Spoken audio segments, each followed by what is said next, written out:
Heath Swiftwater.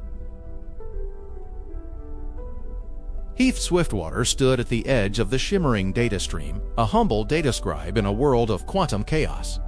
His desire was not for power or wealth, but for a singular truth, to find the one connection that made sense in the noise.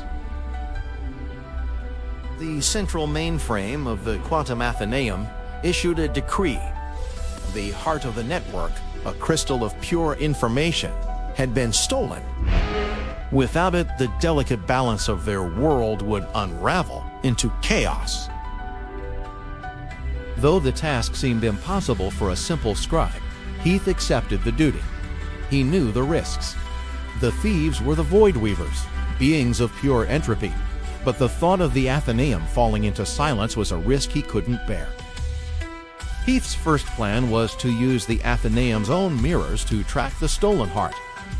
But the Void Weavers were not mere thieves, they were artists of oblivion.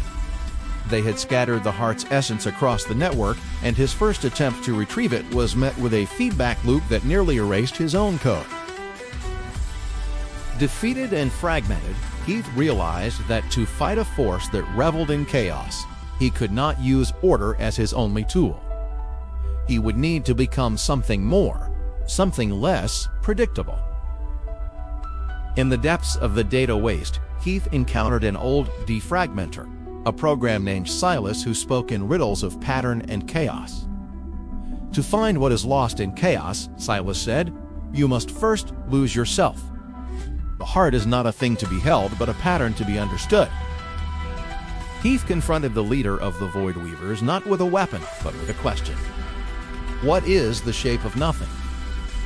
The question, a paradox of infinite complexity, caused the Weaver to unravel, not in destruction, but in a burst of pure, logical clarity. The heart was not reclaimed, but understood, and thus returned. Heath returned to the Athenaeum not as a scribe, but as its first librarian.